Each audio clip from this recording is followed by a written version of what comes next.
بسم اللہ الرحمن الرحیم الحمد للہ وحدہ والصلاة والسلام علی من لا نبی بعدہ اعوذ باللہ من الشیطان الرجیم بسم اللہ الرحمن الرحیم فاسألوا اہل الذکر ان کنتم لا تعلمون وقال النبي صلى الله عليه وسلم اقرأ وارتقي ورتل كما كنت ترتل في الدنيا عند منزلة آخر آية تقرأها أو كما قال عليه الصلاة والسلام. تمام تعریف اس ذات کے لیے ہے جو تنہا ہے، اکیلا ہے، واحد ہے، یکتا ہے، اور درود و سلام ہو آقا نامدار احمد مجتبیٰ محمد مصطفیٰ صلی اللہ علیہ وسلم جن کے بعد کوئی نبی نہیں. برادران اسلام، معزز حاضرین کرام، اسٹیج پر بیٹھے علماء کرام، اللہ کا کرم اور احسان ہے. بارہا اس طریقے کا پروگرام میں ناچیز کو شرکت کی حاضری ہوتی ہے، اور یہ پروگرام، یہ مجلس کوئی دنیاوی مجلس نہیں ہے اور کوئی ویسی مجلس نہیں ہے. یہ وہ مجلس ہے جن کے بارے میں کہا گیا ہے کہ قرآن پاک یہ آسمانی کتابیں ہیں. تمام دنیاوی کتابیں دنیا کے اندر انسان اپنے علم اور اپنے ہنر کے ذریعے بنایا اور لکھا ہے، لیکن یہ مقدس کلام، یہ قرآن پاک جو آسمان سے نازل ہوا ہے، اور یہ صرف مسلمانوں کے لیے ہی نہیں، ایمان والوں کے لیے ہی نہیں، بلکہ پوری دنیا کے انسانوں کے لیے قرآن پاک ہے. یہ قرآن پاک ایک قانون ہے، ایک آئین ہے، ایک دستور ہے. جس طریقے سے ہمارا گزشتہ 15 اگست جشن آزادی ہم لوگوں نے منایا ہے، اس کی بھی تاریخ ہے. 1947 میں 15 اگست کو ہمارے علماء کرام نہ جانے کتنی لاشیں، کتنے شہید ہو گئے اس ملک کو، ہندوستان کو آزاد کرانے میں. اور پھر جب لوگوں کو بے چینی ہوئی، فکر ہوئی کہ اب جب ہمارا ہندوستان ملک آزاد ہو گیا تو یہاں کے لوگ، ہندو، مسلم، سکھ، عیسائی کیسے چین و سکون سے زندگی گزار سکے، آپس میں عقیدت و محبت کے ساتھ رہ سکے، اس کے لیے کوئی دستور، کوئی قانون بنایا جائے. چنانچہ 1950 میں ایک کمیٹی تشکیل کی گئی جس میں صدر بنایا گیا ڈاکٹر بھیم راؤ امبیڈکر کو، اور اس کے بعد جو ہے 1950 میں قانون نافذ کی گئی جو 26 جنوری تھی، وہ یوم جمہوریہ کہلاتا ہے. یہ دنیا کا قانون اور دستور اور آئین ہے، لیکن ہمارا جو قانون اور آئین دستور ہے وہ قرآن پاک ہے. قرآن پاک کے ذریعے ہم اللہ کو پہچانیں گے، ہم اپنے نبی کو پہچانیں گے، ہم اپنے والدین کی خدمت، ہم اپنے والدین کے احسانات کو پڑھیں گے، سمجھیں گے. میرے محترم دوست، میں نے مختصر آیت تلاوت کی ہے، فَاسْأَلُوا أَهْلَ الذِّكْرِ إِن كُنتُمْ لَا تَعْلَمُونَ. مخاطب ہے جو علم، جو حدیث، جو مسائل، نماز، روزہ، والدین کی خدمت گزاری یا اور بھی چیزیں ہیں، پڑوسی کا حقوق ادا کرنا، یہ سارے مسائل ہیں. اگر آپ کو معلوم نہیں ہے تو اہل علم حضرات سے معلوم کریں. ایسا نہیں ہے کہ آپ نہیں پڑھے ہیں، نہیں جانتے ہیں، جاہل ہیں تو آپ بری ہیں. آپ کو معلوم کرنا ہوگا. علماء کرام سے، مفتیان کرام سے، امام سے، فَاسْأَلُوا أَهْلَ الذِّكْرِ إِن كُنتُمْ لَا تَعْلَمُونَ. آپ معلوم کیجئے، تب آپ کو معلوم ہوگا. آپ قرآن پڑھیں گے، قرآن پڑھنے سے نہیں بلکہ ترجمہ پڑھیں گے، تفسیر پڑھیں گے، تب آپ کو پتہ چلے گا کہ قرآن ہمارے لیے ایک ایسا قانون ہے، ایسا قانون ہے جو رہتی دنیا تک، قیامت تک، آنے والی نسلوں تک یہ قرآن راستہ دکھاتی ہے. ہدایت لوگوں کو گناہوں کے دلدل سے بچا کر نیکی کے راستے کی طرف لاتا ہے. لوگوں کو جو راہ دین سے بھٹکے ہوئے ہیں اس کو راہ دین پر مسجد اور مدرسے میں لا کر کے قرآن پاک کے پڑھنے اور سمجھنے لوگ آتے ہیں. یہ قرآن پاک، یہ قرآن مقدس ایک ایسا کلام ہے جس کے پڑھنے سے ثواب، ایک حرف کو پڑھیں گے 10 نیکی ملے گی. اس کو سمجھیں گے اور سمجھ کر پڑھیں گے تو آپ کو روشنی ملے گی. آپ ہدایت کے راستے کی طرف آئیں گے، آپ سمجھیں گے. کیونکہ آج ہماری جو زندگی گزر رہی ہے، ہم جب غور کرتے ہیں، تاریخی واقعات پڑھتے ہیں تو ہماری زندگی مکی زندگی سے نہیں ملتی. اللہ کے نبی جناب نبی کریم صلی اللہ علیہ وسلم 53 سال مکہ مکرمہ میں رہے اور کس طریقے سے زندگی گزارے، اس طریقے سے ہماری زندگی نہیں گزری. وہ زمانہ تھا جب اللہ کے نبی جناب نبی کریم صلی اللہ علیہ وسلم چھپ کر کے لوگ دین کی دعوت دیا کرتے تھے، چھپ کر کے نمازیں پڑھا کرتے تھے، چھپ کر کے قرآن پاک پڑھتے تھے. ہماری زندگی اس طریقے سے نہیں گزری. جب ہم مدنی زندگی دیکھتے ہیں، نظر ڈالتے ہیں کہ اللہ کے نبی جناب نبی کریم صلی اللہ علیہ وسلم کی جو مدینہ میں 10 سال کی زندگی گزری ہوتی، اس وقت وہاں مسلمانوں کا غلبہ تھا، حکومت تھی، اور جتنے اقلیتی مذہب کے لوگ تھے، خاص طور پر یہودی، وہ بھی آزادی کے ساتھ زندگی گزارتے تھے. ان کے بھی علم کے جو ہے مکاتب وغیرہ تھے اور آسانی سے آزادی کے ساتھ زندگی گزارتے تھے. ان کے بعد بھی پیسے تھے، ان کے بعد بھی قلعے تھے، لیکن اللہ کے نبی جناب نبی کریم صلی اللہ علیہ وسلم کی حکومت اور آزادی سے زندگی گزارتے تھے. تو ہماری زندگی نہ مکی زندگی سے ملتی ہے اور نہ مدنی زندگی سے ملتی ہے. ہمیں غور کرنا ہوگا کہ ہمیں آج جو پریشانی، آج جو صعوبتیں، آج جو ہمارے ساتھ جگہ جگہ سفر کرنے میں یا کہیں جانے میں جو حالات پیش آتے ہیں، اس کے اسباب صرف یہی ہے کہ ہم نے اپنے اللہ کے رسول کو چھوڑ دیا ہے، اپنے قرآن پاک کو پڑھنا چھوڑ دیا ہے، قرآن پاک کی ترجمہ کو پڑھنا چھوڑ دیا ہے، قرآن پاک کی تفسیر کو پڑھنا چھوڑ دیا. وہ زمانہ تھا کہ جب حضرت عمر فاروق رضی اللہ تعالیٰ عنہ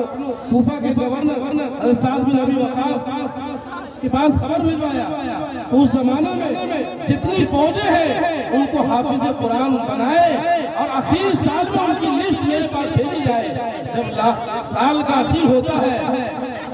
کوفہ کے گورنر لسٹ بھیجتے ہیں 300 فوجی حافظ قرآن، 300. اسی طریقے سے ابو موسیٰ اشعری کے ذریعے خبر بصرہ کے گورنر کو بھیجواتے ہیں تو وہاں کے لوگوں کو بھی حفظ کرایا جائے. چنانچہ جب آخر میں لسٹ آتی ہے تو 1000 حفاظ کرام کی لسٹ آتی ہے. یہ وہ قرآن ہے، وہ مقدس کلام ہے جن کے سینے میں لگے وہ بھی محترم ہے، وہ عظیم الشان ہے. قرآن پاک کے اندر جس قبرے کو لگا دیا جائے ہندوستان کے ذریعے وہ بھی ادب کے لائق ہے، وہ بھی احترام کے لائق ہے، وہ لکڑیاں تمام ہے، لیکن قرآن پاک وہ رحل بنا کر کے اس پہ رکھ دیا جائے وہ بھی عظیم الشان ہے. اور ایک منا سا بچہ جو اپنے مقدس کلام کو سینے میں بساتے ہیں، پڑھتے ہیں، ان کا سینہ بھی محترم بشان ہے. میرے محترم دوستو، امام محمد رحمۃ اللہ علیہ کا واقعہ ہے، جب امام ابو حنیفہ رحمۃ اللہ علیہ کے پاس پڑھنے کے لیے جاتے ہیں تو امام ابو حنیفہ رحمۃ اللہ علیہ فرماتے ہیں کہ قرآن پاک کو حفظ ہو۔ چنانچہ تاریخ ہے امام محمد رحمۃ اللہ علیہ ایک ہفتے کے لیے غائب ہو جاتے ہیں، اور یہ قرآن کا معجزہ ہے، معجزات ہے۔ امام محمد رحمۃ اللہ علیہ ایک ہفتے کے بعد جب تشریف لاتے ہیں امام ابو حنیفہ رحمۃ اللہ علیہ کی خدمت میں، تو امام ابو حنیفہ رحمۃ اللہ علیہ پوچھتے ہیں، میں نے کہا قرآن پاک کو یاد کرو، حفظ کرو، اور ایک ہفتے کے لیے غائب ہو گئے۔ چنانچہ امام محمد رحمۃ اللہ علیہ نے فرمایا ہے کہ حضرت سن لیا جائے۔ چنانچہ ایک ہفتے میں انہوں نے قرآن پاک کو حفظ کیا۔ یہ معجزہ ہے۔ خلیفہ ہارون رشید صاحب کے مجلس میں ایک 4 سال کا بچہ بلایا جاتا ہے جو حافظ قرآن ہوا۔ ہشام کرمی رحمۃ اللہ علیہ کا واقعہ ہے۔ ہشام کرمی رحمۃ اللہ علیہ نے فرمایا میرے چچا بہت لان تان کرتے تھے قرآن پاک کو پڑھنے میں اور حفظ کرنے میں، مدارس میں ڈال دیتے تھے اور میں بھاگ آیا کرتا تھا، لیکن ایک بات ایسا ہے میں نے ایسا قرآن یاد کیا جو کسی نے بھی یاد نہیں کیا، اور میں ایسا بھولا کہ کسی نے بھی بھولا نہیں۔ انہوں نے قسم کھا لی، قسم کھا کر کے ایک روم میں بند ہو گئے